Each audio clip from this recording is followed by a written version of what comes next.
आप सभी को मेरा नमस्कार। मेरा नाम है अभिषेक कुमार है। स्वागत है आपका मैथ्स मेनिया पे।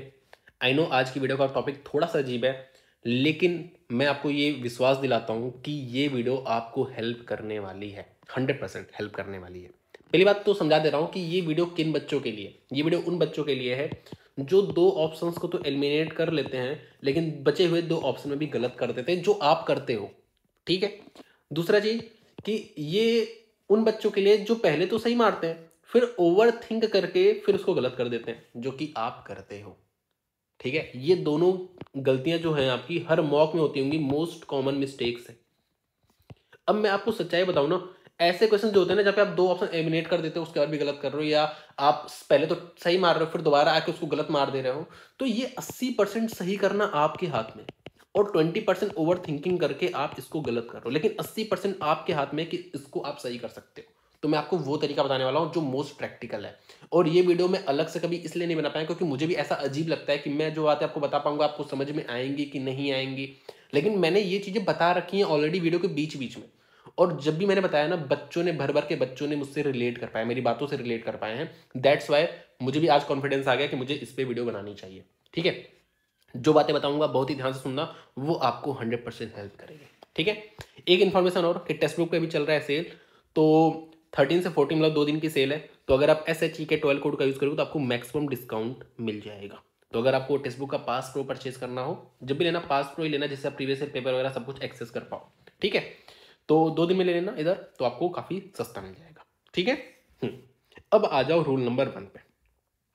रूल नंबर 1 पे तो देखो, पहली बात तो ये समझो ना कि चाहे टॉपर हो चाहे जो हो, उसको सारे क्वेश्चंस के आंसर 100% नहीं पता होता है। बहुत सारे क्वेश्चन ऐसे होते हैं जहां पे वो अपना गेस वर्क करता है कि कैसे गेस करना है। पहली बात तो अगर जीएस का जो गेस वर्क होता है ना स्टेटमेंट बेस्ड क्वेश्चंस में, वो मैंने करा रखा है, तो उस वीडियो को आप जरूर देख लेना।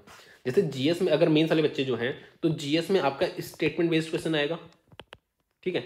तो उसमें जो भी जुगाड़ लगता है, मैंने एक वीडियो बना रखा है, मैं डिस्क्रिप्शन में लिंक दे दूंगा, आप उसको जरूर देख लेना। वो आपको मेंस में 100% हेल्प करेगा। और सिचुएशनल मेंस के मैंने मेरे ख्याल से 4-5 दिन पहले वो वीडियो बनाई थी, और एक क्वेश्चन सिचुएशनल मेंस का आया था जिसको मोस्टली बच्चों ने जो मेरी वीडियो देखी थी उसको सही करके आए थे आराम से, क्योंकि उसमें जो मैंने जुगाड़ बताया था वो जुगाड़ लग रहा था। ठीक है। तो ये हो गया आपकी पहली बात। अब आ जाओ रूल नंबर 1 पे। अब देखो होता क्या है कि आपने कोई क्वेश्चन पढ़ा, बहुत ही ध्यान से सुना तभी आप रिलेट कर पाओगे, बहुत ही ध्यान से सुनना। आपने कोई क्वेश्चन पढ़ा, ठीक है, आपको उसका आंसर बहुत ज्यादा श्योरिटी से नहीं पता है, लेकिन आपको लग रहा है बी वाला ऑप्शन होगा। ठीक है। और आपको श्योरिटी नहीं, तो ऑब्वियस है आप इसको मार्क फॉर रिव्यू करोगे। ठीक है, क्योंकि आप इसमें 100% श्योर नहीं हो, आपको लग रहा है बी वाला ऑप्शन होगा, तो आपने मार्क फॉर रिव्यू करके इस बी को टिक मार के मार्क फॉर रिव्यू करके आप आगे बढ़ के आपने पूरा पेपर खत्म कर लिया, फिर वापस आप बी वाले क्वेश्चन पे आ गए, सॉरी इस वाले क्वेश्चन पे आ गए।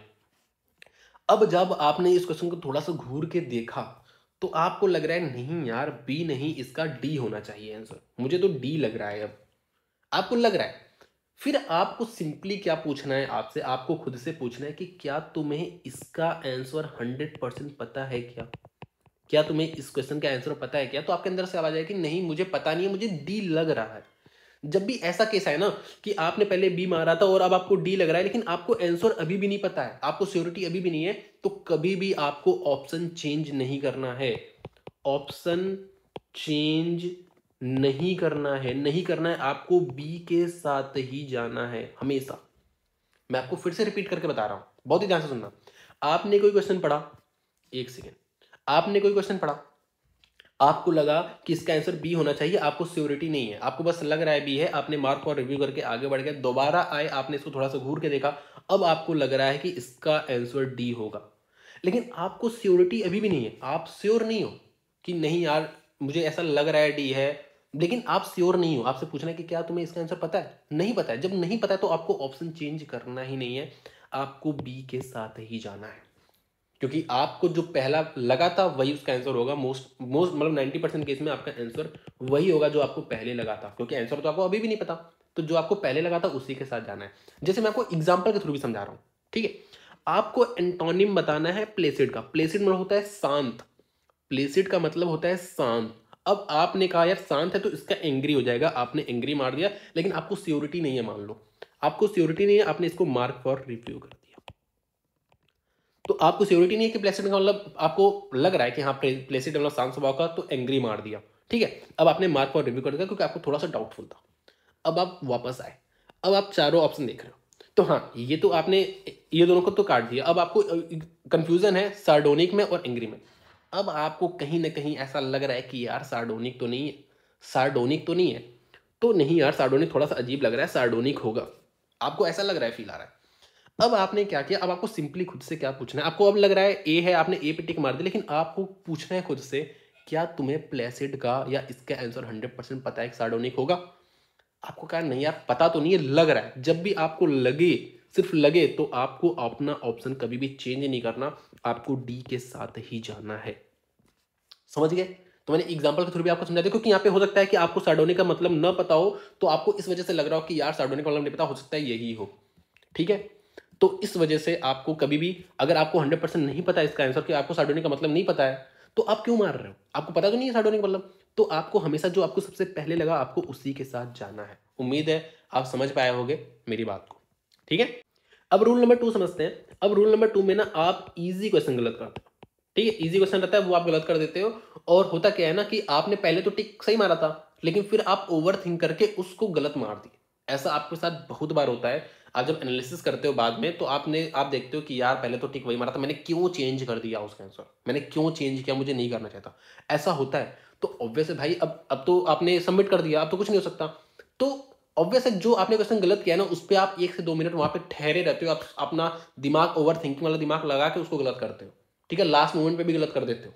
ठीक है, तो वो आपको पता चल जाएगा कि ये यहाँ पे क्वेश्चन में फंसा हूं, क्योंकि भाई आप ऑप्शन चेंज करो, ओवर थिंक करो, तो आपको उस वक्त कौन सा रूल फॉलो करना है मैं आपको वो बता रहा हूँ, बहुत ही ध्यान से समझना। ठीक है, अब होता क्या, पहले आपको समझा दे रहा हूँ सिचुएशन क्या रहती है। सिचुएशन ऐसी रहती है कि ये क्वेश्चन आया है इजी, आपने मार दिया बी क्योंकि आसान सा था, लेकिन आपको थोड़ा सा डाउटफुल था, तो आपने इसको मार्क फॉर रिव्यू कर दिया। अब आप दोबारा आए, तो अब आप चारों ऑप्शन पढ़े, तो आपको ये डी वाले ऑप्शन ने कंफ्यूज कर दिया बहुत ज्यादा। ठीक है, अब आप इसको सही प्रूफ करने के चक्कर में बातें सोच रहे हो, और ऐसे क्वेश्चन पे आप समय देते हो, 2 से 3 मिनट भी लगा देते हो, भले से इंग्लिश का, आप ओवर थिंक करने लगते हो। तो अब आपको लग रहा है डी वाला होगा। अब आपको क्या लग रहा है ना कि यार ये तो बहुत अच्छा क्वेश्चन पूछा गया है, इसको तो बहुत ही कम बच्चे ध्यान दिए होंगे, इस बात पे जो चीज मैं पकड़ पा रहा हूँ ना, उसको बहुत कम बच्चे पकड़ पा रहे होंगे, ये गलती। अब आप अपना एक्स्ट्रा दिमाग लगा रहे हो, और ऐसा ही होता है आपके साथ भी।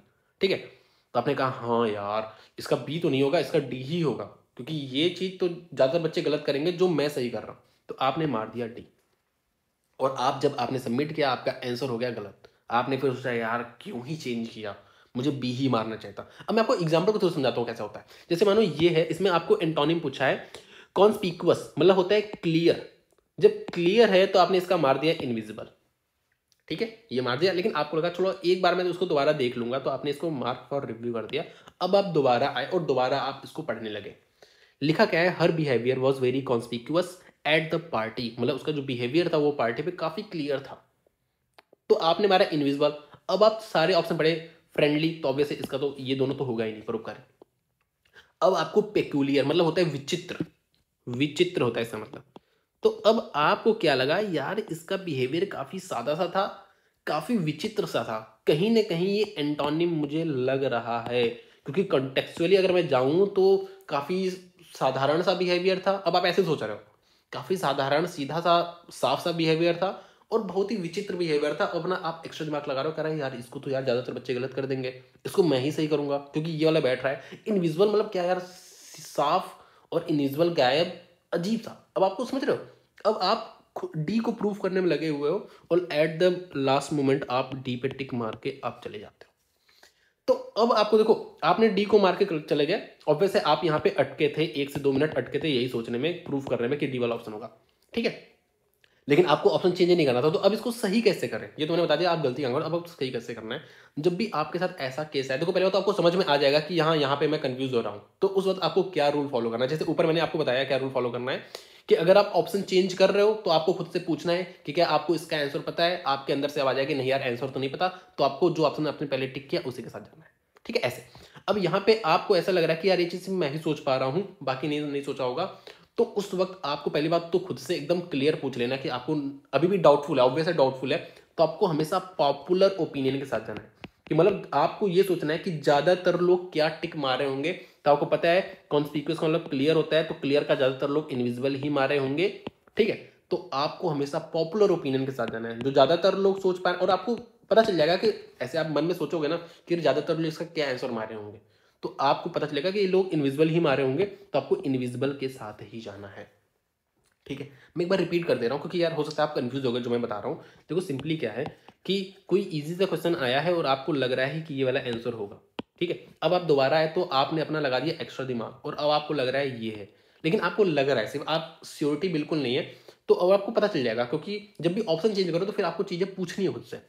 तो आपको लग रहा है, पहले तो आपको ये भी लग रहा था कि ये तो ज्यादातर बच्चे ही मारे होंगे, तो आपको सोचना है कि ज्यादातर लोग को क्या मारे होंगे, क्योंकि आप ऐसा सोच रहे हो ना कि ज्यादातर लोग तो ये मारे होंगे लेकिन मैं बहुत कम बच्चे ध्यान दे पा रहे होंगे इस बात पे, इस गलती को बहुत कम बच्चे पढ़ पा रहे होंगे। तो जब भी आपके साथ ऐसा है ना तो आपको सोचना है कि ज्यादातर लोग क्या ही मारेंगे, तो ऑब्वियस है इसका होता है क्लियर, तो ज्यादातर लोग इनविजिबल मारे होंगे, तो आपको भी उसी के साथ जाना है जो पॉपुलर ओपिनियन है, जो ज्यादातर लोग मारेंगे। और ऑब्वियस आपको नहीं पता कि ज्यादातर लोग क्या मार रहे होंगे, लेकिन वो आपको अंदर से आवाज आ जाएगी कि ज्यादातर लोग तो इसी आंसर को टिक किए होंगे। जैसे ये टाइटल में होता है, बहुत ज्यादा टाइटल बेस्ड क्वेश्चन जो होते हैं ना उसमें, अब टाइटल बेस में आपको तो लग रहा है कि ये ए वाला ऑप्शन होगा, लेकिन अब आप जब दोबारा आए पूरा पैसेज पढ़े तो आपको लग रहा है यार इसके बारे में पैसेज में सबसे ज्यादा बात हुई है, आप एक्स्ट्रा दिमाग लगा रहे हो, जबकि सीधा सीधा इसका आंसर ये था आपको लग रहा था, लेकिन आप अब दिमाग लगा यार ज्यादातर बारे में इसके बारे में हो रही है, या बाद में ट्विस्ट कर दिया है तो मेन फोकस उस पर हो रहा है, मेन इंफोसाइज उस पर हो रहा है, ऐसा दिमाग एक्स्ट्रा लगाते हो और आप मार देते हो इसको। तो जब भी आपको ऐसा कंफ्यूजन हो ना तो आपको सिंपल सोचना है कि ज्यादातर लोग क्या टिक मारेंगे, तो आपको अंदर से आवाज आ जाएगी यार ज्यादातर लोग तो इसी को टिक मारेंगे, तो आपको भी उसी के साथ जाना है। मुझे उम्मीद है आप मेरी बात से रिलेट कर पाए होगे। ठीक है, तो ये दो रूल आपको फॉलो करना और आपको पक्का हेल्प मिलेगी। आपके जो आप 4 से 5 क्वेश्चन आते हुए गलत कर रहे हो ना, तो उसमें हो सकता है 4 से 5 क्वेश्चन में जो आते हुए आप गलत करो, हो सकता है आप 4 सही कर लो उसमें। ठीक है, और होता है ऐसा, ये रूल मैं भी फॉलो करता हूँ, मेरे साथ भी पहले ऐसा होता था कि काफी जो गेस मारता था वो गलत होता था, लेकिन अब मैं काफी चीजें उसको मतलब बहुत ज्यादा इंप्रूव कर चुका हूँ। ठीक है, और बच्चे भी इंप्रूव कर रहे हैं इस चीज से।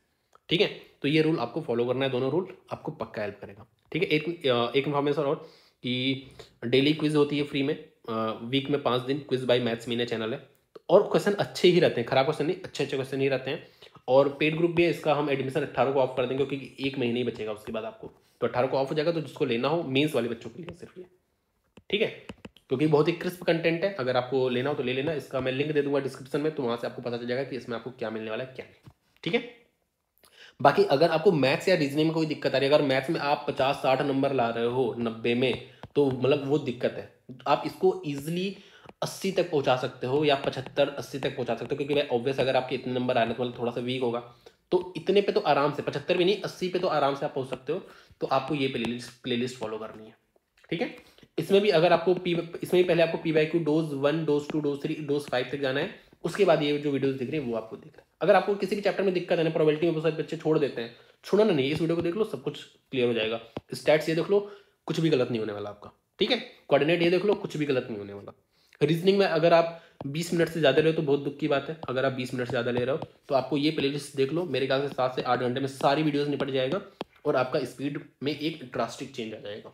ठीक है, तो आज के लिए इतना रखते हैं। और हाँ, एक बार मुझे कमेंट सेक्शन में जरूर बता देना कि जो मैंने आपको दोनों रूल समझाए हैं वो आपको समझ में आया कि नहीं, आप उससे रिलेट कर पा रहे हो कि नहीं ना, क्योंकि मुझे भी ये वीडियो अलग से बनाने में मतलब मैं कॉन्फिडेंस फील नहीं हो रहा था, लेकिन मैंने इसे इस वजह से बना पाया क्योंकि जब भी मैंने ये दोनों रूल बताए हैं बच्चे मुझसे काफ़ी ज़्यादा रिलेट कर पाए हैं। ठीक है, दैट्स वाई आज मैं ये वीडियो बना पाया हूँ कॉन्फिडेंटली। ठीक है, तो थैंक यू सो मच, अच्छे से पढ़ाई करो और मेहनत करो, दिन रात एक कर दो, क्योंकि भाई मेंस निकल गया तो फिर दिक्कत होगी। ठीक है, तो मेंस पढ़ना है। All the best.